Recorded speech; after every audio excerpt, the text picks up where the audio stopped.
Bom dia, a paz do Senhor Jesus. Estamos mais um dia aqui, fazendo esse vídeo para vocês.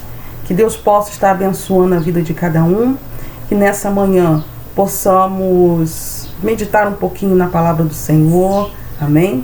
Que a palavra do Senhor nesta manhã venha falar bem profundo ao nosso coração. E que Deus possa estar abençoando a tua vida, ok? E hoje nós vamos estar continuando lendo o livro de Apocalipse, acredito que, espero, que possa estar abençoando a vida de vocês ao lerem, ao estudarem, o livro de Apocalipse, amém? Como eu falei, o livro de Apocalipse é cheio de esperança, cheio de fé e cheio de promessas para nossas vidas. Que Deus possa estar abençoando a vida de vocês, amém? Vamos pegar a tua Bíblia, vem junto comigo e vamos estar estudando sobre o livro de Apocalipse, que fala sobre o trono de Deus, ok? Assim, o trono de Deus é um livro maravilhoso que vai falar sobre adoração, que vai falar sobre a presença de Deus, assim, o como é importante nós adorarmos a Deus, nos entregarmos, diante do seu altar, assim, aos pés do Senhor, E hoje, a gente olha para o mundo, cheio de problemas, mortes, guerras, dificuldades, como diz a palavra, o amor, de muitos se esfriando, e a gente pergunta, será que tem alguém ainda que controla esse universo? Será que Deus realmente está controlando, esse universo? Fica essa pergunta, porque muitas vezes até duvido, não existe alguém que está controlando esse universo, porque são tantas catástrofes, são tantas doenças, tanta maldade no mundo. Será que tem alguém ainda que controla? Não é assim? E é interessante que quando o homem ele tenta controlar, o mundo, você pode observar uma coisa: quando o homem tenta controlar o mundo, só acontece derrotas, assim, só derrotas, são guerras, é fome, há uma grande indiferença no social, no mundo. Isso tudo por quê? Porque o homem fica tentando controlar as coisas, mas quando o homem deposita a sua fé, em Deus, as coisas começam a fluir de forma completamente diferente. Sabe por quê? Porque aí quem vai controlar, quem vai te conduzir, quem vai te ajudar é simplesmente quem? Deus. Somente Ele, somente o Espírito Santo de Deus que vai controlar a sua vida. Então, existe um Deus que está no controle. Não pense você, que o mundo, Deus não está ali controlando, porque até Satanás, ele tem um limite dele, até onde ele pode atuar. Por quê? Porque Deus está no controle. Vamos lá no livro de Apocalipse, vem comigo. Apocalipse capítulo 4. Hoje nós vamos estar lendo o Apocalipse capítulo 4. Vamos estar falando sobre o trono de Deus. Vem comigo. Apocalipse capítulo 4. E nós vamos estar lendo o versículo 1. Ok? Ok? Vem comigo. Depois dessas coisas, olhei e eis não somente uma porta aberta no céu, como também a primeira voz que ouvi, como de trombeta, ao falar comigo, dizendo: sobe para aqui, e te mostrarei o que deve acontecer depois destas coisas. Quando a gente lê o primeiro versículo, nós já observamos que Deus está no controle, Quando João ele teve essa visão, e Deus mostra a ele a visão do trono, do seu trono, João, ele relata bem, explicado aqui, que Deus, falando a ele: vou te mostrar o que deve acontecer depois dessas coisas. Isso significa que Deus está o quê? No controle e é sabedor de tudo e de todas as coisas. Mas o que João viu? Vamos lá, versículo 2, versículo 3. João ele viu algo muito interessante. Imediatamente eu me achei em espírito, e eis armado no céu um trono, e no trono alguém sentado. E esse que se acha sentado é semelhante no aspecto à pedra de jaspe e de sardônio, e ao redor do trono há um arco-íris semelhante no aspecto à esmeralda. Olha só que interessante a visão de João, né? Assim, João, ele viu o trono, viu Deus, né? Assim, ele viu ali um arco-íris, né? É muito interessante a forma como João viu, né? Teve a visão do trono. Mas a Bíblia fala também que Isaías teve também essa mesma visão, né? No Isaías 6, versículo 1, né? Que ele fala: eu vi o Senhor sentado, né? Sobre um alto e sublime trono, e as abas das suas vestes enchiam o templo. Serafins estavam por cima dele, cada um tinha 6 asas, né? Assim que ele fala. Com 2 cobriu o rosto, com 2 cobriu os pés, e com 2 voavam. E clamavam uns para os outros, dizendo: Santo, Santo, Santo é o Senhor dos exércitos, e toda a terra está cheia da sua glória. Então João teve a visão do trono, mas Isaías também teve essa visão do trono. Que coisa linda, né?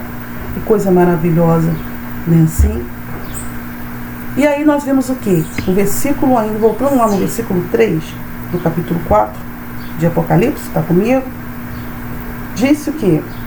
Que se achava sentado, semelhante ao aspecto, na pedra de jaspe de sardônio, e ao redor do trono havia o quê? Um arco-íris semelhante, um arco-íris semelhante, né? Assim, no aspecto ao que? A esmeralda. É interessante, né? Essa questão de arco-íris, né? Quando que surgiu ali o primeiro arco-íris? Está lá no livro de Gênesis. Gênesis, capítulo 9, versículo de 11 a 17. Foi depois do dilúvio, né? Assim, depois do dilúvio, né? Deus vai lá, estabelece uma aliança com o povo, não é verdade?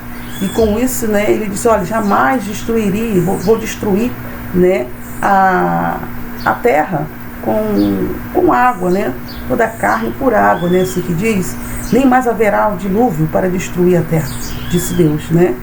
Aí ele disse assim: este é o sinal da minha aliança que faço entre mim e vós, né? Entre mim e vocês, né? E entre todos os seres viventes, né? Que estão com vocês, né? Assim, aí ele fala o quê? Para que venha perpetuar, né? Gerações, né? Ele fala assim: porém as nuvens do meu arco, porém nas nuvens o meu arco, e será por sinal da aliança entre mim, né, e a terra, né? Assim, aí a gente, todas as vezes que tem ali aquela chuvinha, né, o céu azul e algumas nuvens, né, aí aquela mistura de sol e chuva, né, tem ali aquela junção de água e raio, né, que acaba se formando o arco-íris, né? Água e o raio de quê? Raio do sol, irmãos. Raio do sol, né? Assim, o raio de luz do sol, né? E forma ali o arco-íris. Toda vez que olhamos e vemos o arco-íris, é interessante que Deus está dizendo assim: olha o sinal, que eu não vou mais destruir a terra. Eu não vou destruir a terra com um dilúvio. Eu não vou, né, acabar com os seres viventes com um dilúvio, né?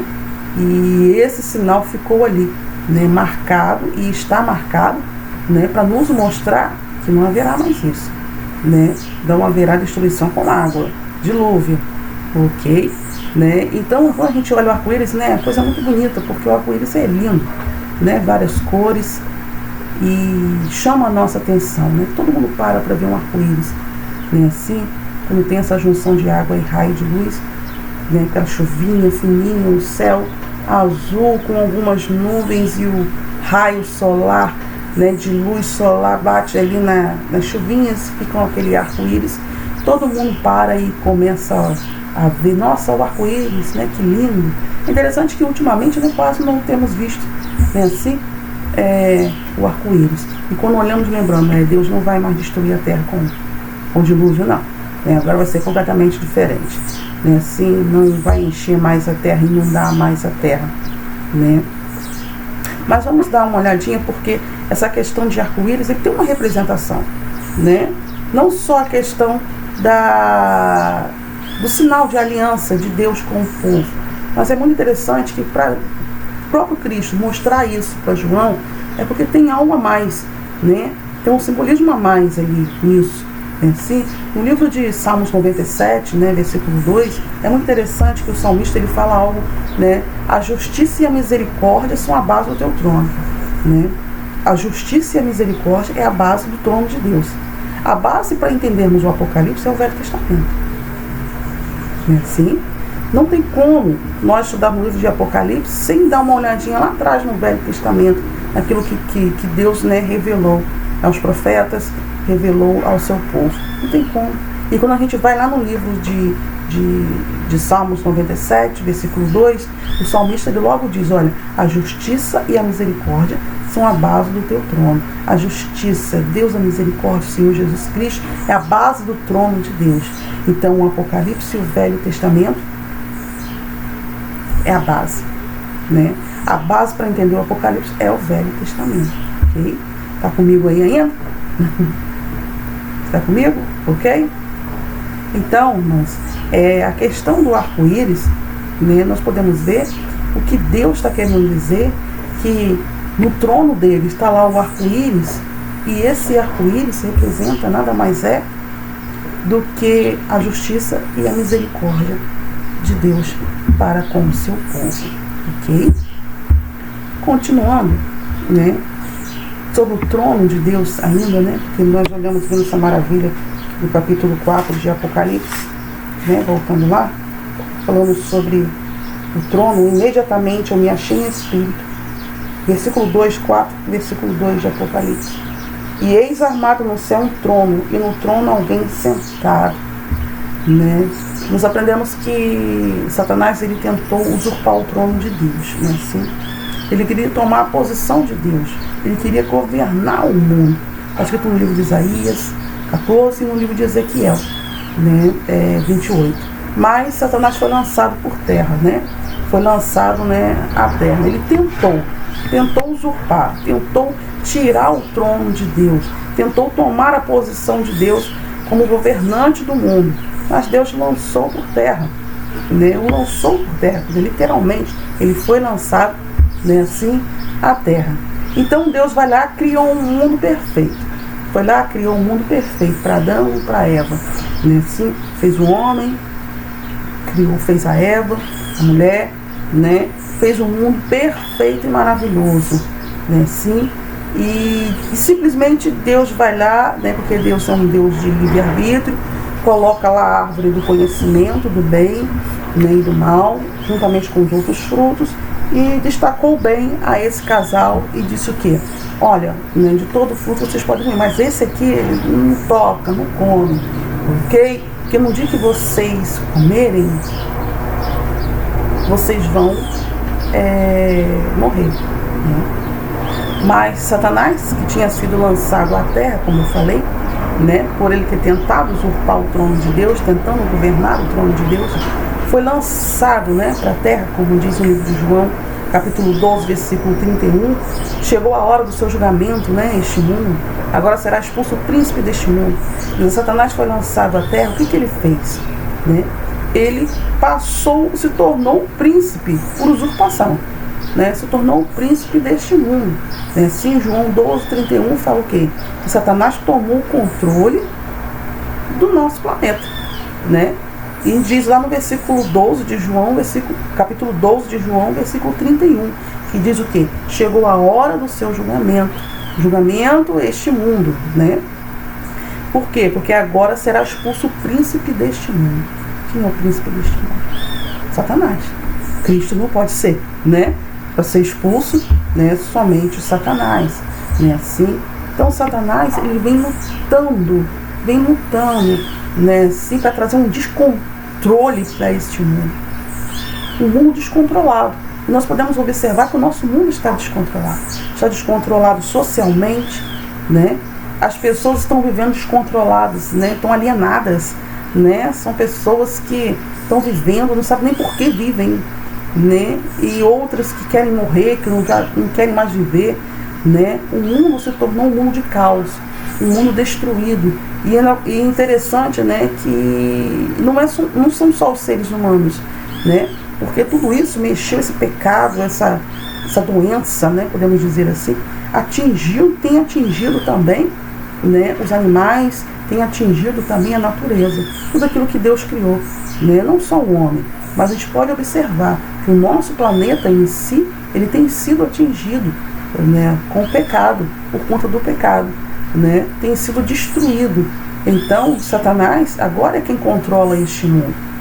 Satanás tem controlado vidas de algumas pessoas, né?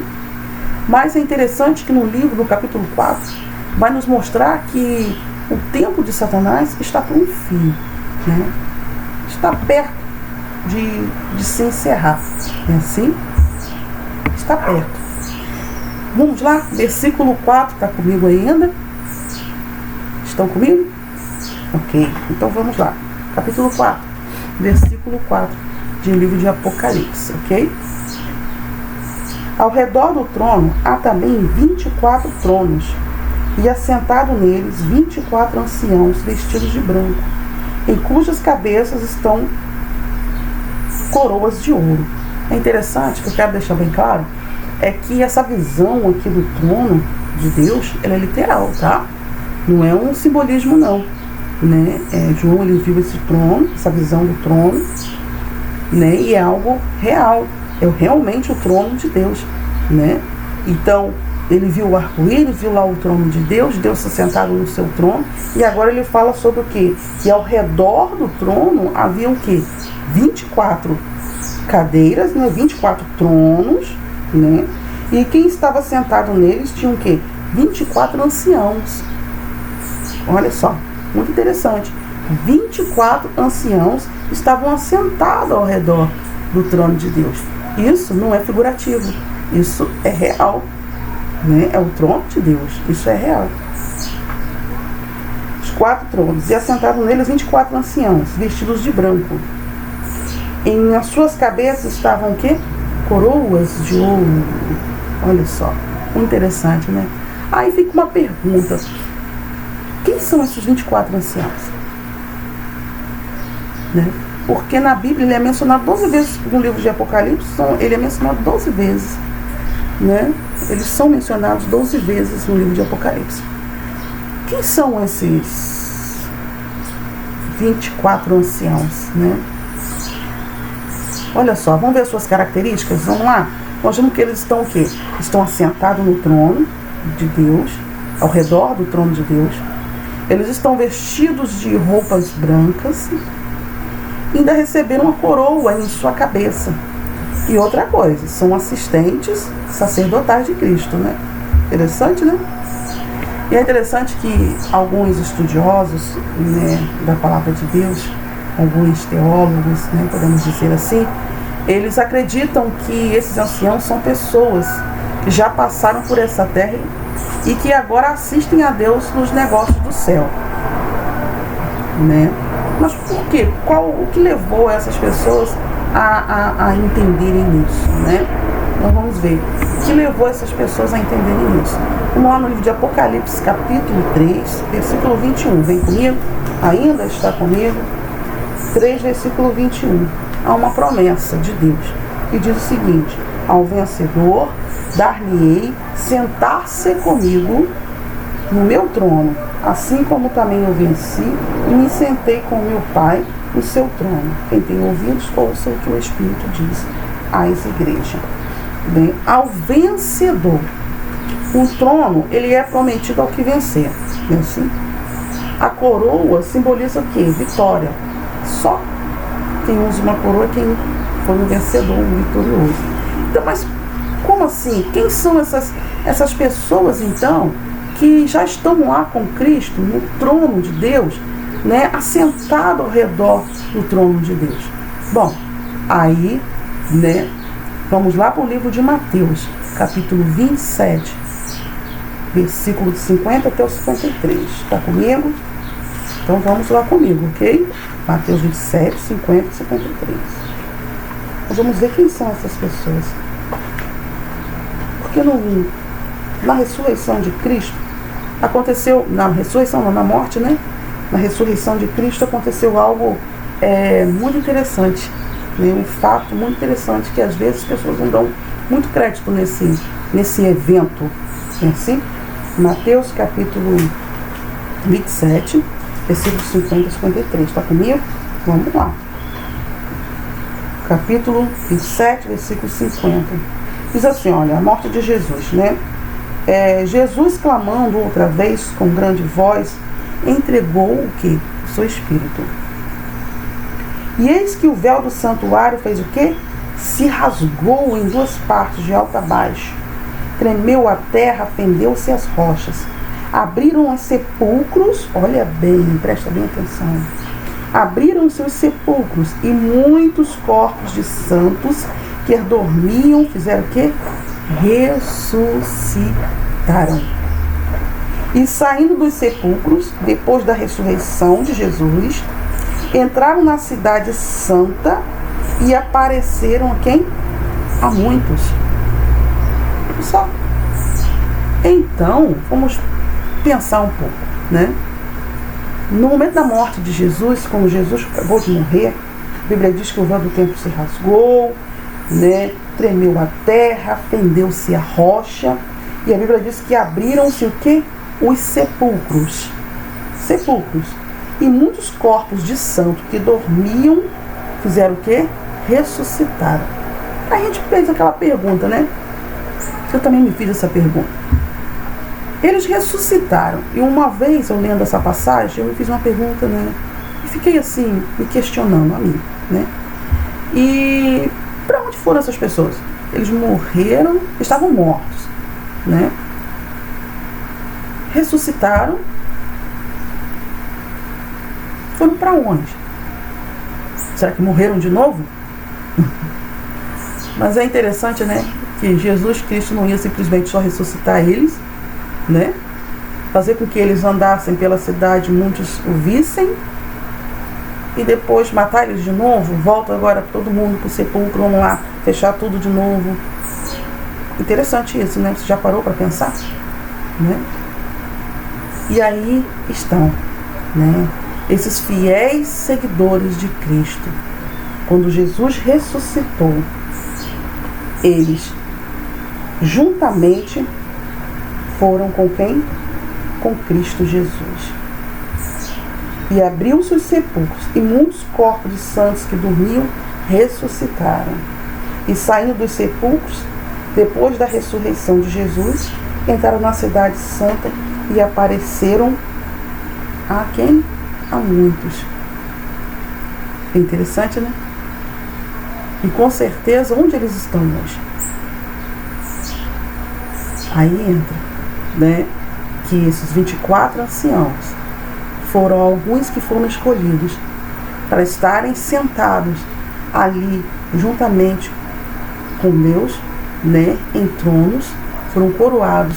Por quê? Porque o trono é permitido ao que? Vencer. A coroa é símbolo de quê? De vitória. Que, né, Deus dá àqueles que vencerem. E é interessante que a Bíblia não fala a quantidade de pessoas que ressuscitaram, mas diz que muitos corpos de santos que dormiam ressuscitaram. Nós não sabemos a quantidade, né? Quantos foram, né? Mas a palavra de Deus fala sobre esses 24 que hoje estão sentados em tronos, estão coroados, né? Estão juntamente com Deus, tratando dos negócios celestiais, né? Tratando dos negócios, né, relacionados aos céus. Assim? E aí, né, a palavra de Deus é cheia de mistérios, né? Mas graças a Deus que o Senhor Deus nos dá a oportunidade de revelarmos cada uma das suas palavras serem reveladas a nós. E aí, o que você acha? Você acha que esses seres, que esses 24 anciãos, quem são? Fica a seu critério, ok? Isso não é uma doutrina, né? Mas fica ao seu critério. O que você acha? Me diz. São essas pessoas que ressuscitaram? Ou não? Ok? Voltando lá no livro de Apocalipse, capítulo 4, verso 5. Olha só. Do trono saem relâmpagos, vozes e trovões.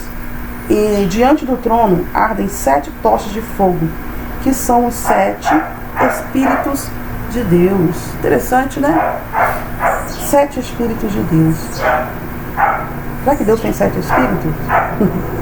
Não, né? Isso aí simplesmente é uma forma simbólica de simbolizar o Espírito Santo de Deus, né? Sim, o Espírito Santo de Deus está com Deus, né? Sim, que fala, versículo 5, ó, só repetir, né? Saem relâmpagos, vozes, trovões, diante do trono ardem 7 tochas de fogo, que são os 7 Espíritos de Deus, né? Isso é simplesmente uma alusão ao Espírito Santo, simbolismo ao Espírito Santo de Deus.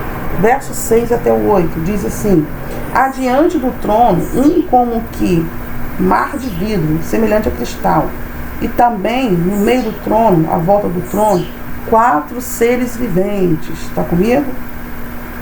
4 seres viventes, cheios de olhos por diante e por trás. O primeiro ser vivente é semelhante a leão, o segundo semelhante ao novilho, o boi, né? O terceiro tem rosto como de um homem, e o quarto ser vivente é semelhante à águia, quando está o quê? Voando. E os 4 seres viventes, tendo cada um deles respectivamente 6 asas, estão cheios de olhos ao redor por dentro. Não tem descanso, nem de dia nem de noite, proclamando: Santo, Santo, Santo é o Senhor Deus, o Todo-Poderoso, aquele que era e que há de vir. Olha que bênção. Olha só que bênção, né? Esses seres são mencionados também no livro de Isaías. Lembra da visão de Isaías? Ele teve essa visão, né? Em que ele viu esses seres. Vamos lá no livro de Isaías, rapidamente, só para relembrar o que Isaías viu na sua visão. É coisa rápida, né? Assim, Isaías capítulo 6, né? Depois você pode estar lendo. Versículo 2, que diz assim, ó. Primeiro ele diz que ele viu o Senhor assentado sobre um alto sublime trono, e abre as suas vestes enchiam o templo. Aí no versículo 2 ele fala, ó, serafins estavam por cima dele, cada um tinha o quê? 6 asas. Com 2 cobriam o rosto, com 2 cobriam os pés, e com 2 voavam. E clamavam uns para os outros, dizendo o quê? Santo, Santo, Santo é o Senhor dos exércitos, e toda a terra está cheia da sua glória. Olha só que bênção, né? Que bênção. Ezequiel também teve a mesma visão. Lá no livro de Ezequiel, coisa rápida também. Ezequiel, capítulo 1, verso de 1 até o 10, ok? Ezequiel 1, vai ser coisa rápida. De 1 até o 10, né? Sim? Tá comigo? Então vamos lá. Olha, aconteceu no 30º ano do 5º dia, no 4º mês, que estando eu no meio dos exilados, junto ao rio Quebar, se abriram os céus e eu tive a visão de Deus. No 5º dia do referido mês, ao 5º ano de cativeiro do rei Joaquim, veio expressamente a palavra do Senhor a Ezequiel, filho de Buzi, o sacerdote na terra dos caldeus, junto ao rio Quebar, e ali esteve sobre ele a mão do Senhor. Olhei e eis que um vento ventuoso vinha do norte, e uma grande nuvem com fogo a revolver-se e resplendor ao redor dela, e no meio disto uma coisa como metal brilhante que saía do meio do fogo. E do meio da nuvem saía a semelhança de 4 seres viventes, cuja aparência era esta: tinha a semelhança de homem. Cada um tinha 4 rostos, como também 4 asas. As suas pernas eram direitas, a planta de cujos pés eram como de um bezerro, e luzia como o brilho de bronze polido. Debaixo das asas tinham mãos de homem em 4 lados, e assim todos os 4 tinham rostos e asas. Estas se uniam a uma outra, não se viravam quando iam, cada qual andava para a sua frente. A forma de seus rostos era como de homem. À direita, os 4 tinham rosto de leão, à esquerda, rosto de boi, e também o rosto de águia, todos os 4. Olha só, né, a visão de Ezequiel e a visão de Isaías, né? Mas o que esses 4 seres viventes eles representam, né? No caso aí, nós vamos ter que voltar, né, lá atrás, no período do santuário antigo. Por quê? Né? Conta a história, e a Bíblia, que as 12 tribos de Israel, elas eram ali montadas ao redor do santuário. O santuário ficava no meio e ao redor do santuário ficavam ali as 12 tribos, né, de Israel. Né? Se um acampamento das 12 tribos de Israel ficavam ali ao redor do santuário no meio. Né? Mas, né, consta também que as 12 tribos, somente 4 delas que eram tribos líderes. Não eram as 12 tribos que eram líderes, de maneira nenhuma. Só 4 delas eram tribos líderes. E cada uma governava sobre 2 tribos. Você sabe quais são essas tribos? Que eram líderes? A tribo de Judá, a de Efraim, a de Rubens e a tribo de Dan. Essas 4 tribos, né, eram tribos líderes. E essas tribos, elas lideravam sobre 2. Cada um liderava sobre 2 tribos. Interessante, né? Entenderam? Então, o que acontece? Nessas tribos que eram líderes, elas tinham, né, cada uma delas tinha uma bandeira que era fincada em frente da sua tribo para identificar quem são essas tribos. Né? E nessas bandeiras tinham os seguintes animais representados. Né? Na tribo de Judá tinha na sua bandeira o leão. Né? Olha só. Na tribo de Efraim, né, tinha ali representado na sua bandeira o que? O boi. O novilho, né? O boi. Na tribo de Ruben tinha um homem, imagem de um homem. E na tribo de Dan, né, a águia. Então esses 4 seres viventes, eles não só representavam ali, né, essas 4 tribos de Israel, mas também esses 4 seres é uma alusão também, não só às 4 tribos, mas também, né, ao próprio Jesus Cristo, onde os 4 evangelhos falam sobre ele. Né? No livro de Mateus, ele representou Jesus como sendo um rei. Se a gente for ler no livro de Mateus, lá no capítulo 25 e o versículo 34, ele vai dizer exatamente, né, como ele viu Jesus, né, como Jesus foi representado por Mateus. Né? O que Mateus escreveu sobre Jesus? Então ele disse que Jesus, ele era o quê? Um rei. Não é assim? Um rei. Aí nós lembramos logo de quem? O leão, o rei da selva. Né? No livro de Marcos, né, Jesus foi representado por Marcos como aquele que veio para servir. No livro de Marcos, capítulo 9, versículo 35. Você pode estar lendo aí. Né? E o que acontece? Para servir. Então nós temos o que? Representação de quem? Do boi. Né? Quantos que as pessoas usavam ali o boi para servir? Lucas mostrou Jesus como um homem. No capítulo 4, versículo 1, versículo 2, né? No capítulo 9, também versículo 56, né? Fala sobre isso também. Lucas mostra Jesus como homem. E já João já mostra Deus, né? Já demonstra Deus como Cristo como Deus, né? Na sua divindade, né? E aí nós olhamos, né, a águia, né, assim, lá no capítulo 1, versículos de 1 a 2 de João. Né? Entendeu? Então esses seres viventes, eles são reais, ok? São reais, eles estão lá. Na visão de Isaías não teve um simbolismo.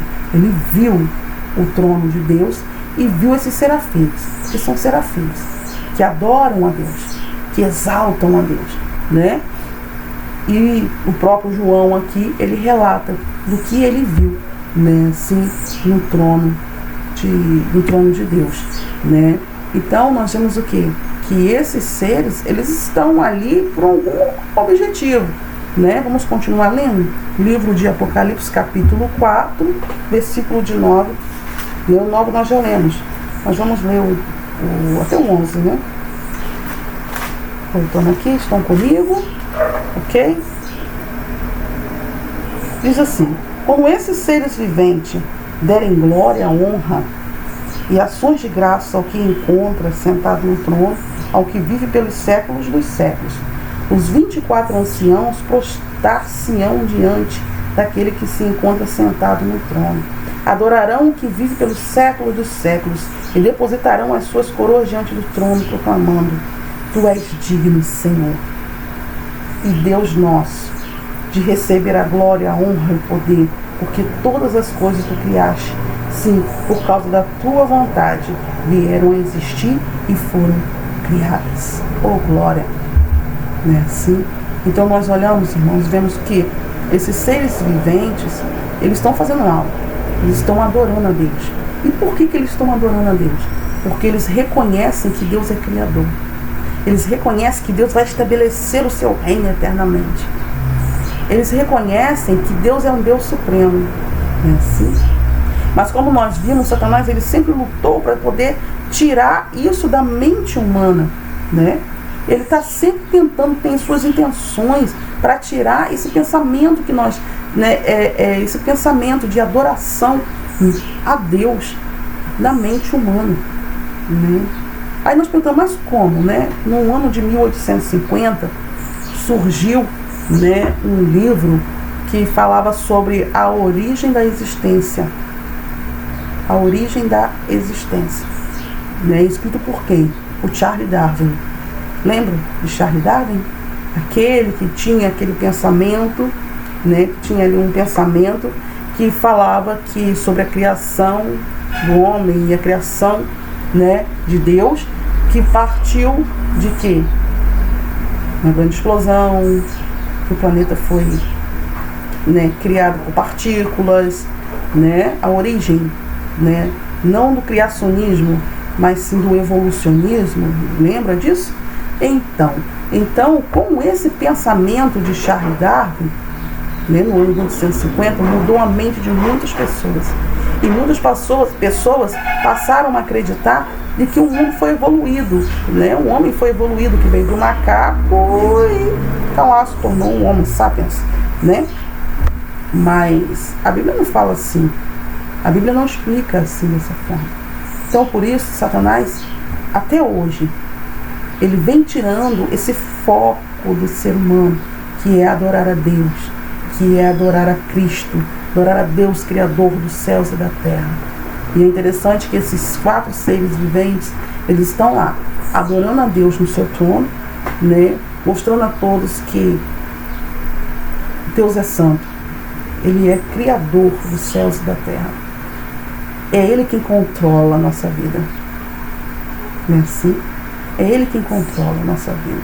Satanás tem controlado esse mundo, mas é por um pouco período de tempo, porque Deus vai vir, Cristo vai voltar e vai estabelecer o seu reino eternamente, ok? E isso vai ser algo maravilhoso, porque Jesus, ele veio, né, para quê? Para buscar a cada um de nós. Ele vai restabelecer o seu trono, ele vai restabelecer o seu reino. Então, Satanás, ele sabe do fim. Que a Bíblia, no livro de Apocalipse, fala o quê? Que ele sabe que pouco tempo lhe resta. Ele sabe que pouco tempo lhe resta. Então, por isso que ele, né, tem lutado grandemente para impedir de que tanto os filhos de Deus quanto o ser humano venha a não adorar a Deus, ter outros pensamentos, né, ao invés de servir e adorar a Cristo, né, e fazer a vontade de Deus, obedecer, né? Ele luta para isso, para que o crente não obedeça, para que o ser humano viva uma vida completamente desleixada, né, assim, e que não se preocupe com o fato de que um dia eles vão precisar estar diante do trono de Deus. Então, irmãos, que Deus possa estar abençoando a sua vida, que a nossa vida venha a ser uma vida de adoração e louvor ao nosso Deus, porque tudo é por Ele, tudo é por causa dEle, tudo é para Ele. A honra e a glória seja dado ao nosso Deus. A Ele seja dado todo o poder, todo o louvor, toda a exaltação, toda a glória venha a ser dado a Ele. E para nós é uma grande satisfação podermos adorar ao Senhor, podermos exaltar o nome do Senhor, podermos cantar louvores a Ele, podermos falar do seu amor para aqueles que ainda não conseguiram enxergar o amor de Deus sobre a vida deles. Então, para nós, né, é algo grandioso, né, poderoso na nossa vida.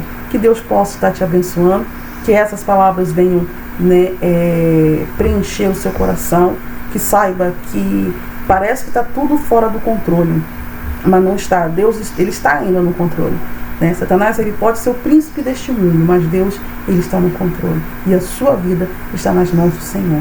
Então, meu amado, né, há uma esperança, né? Sim, há uma esperança, e Jesus, ele está voltando, ok? Que Deus possa te abençoar a cada dia. Deixa aí o seu like, que Deus abençoe, né? Se divulguem, pode divulgar o vídeo, né, para que a palavra de Deus venha ser propagada a todos, ok? Fique com Deus. Deus abençoe. Tchau, tchau.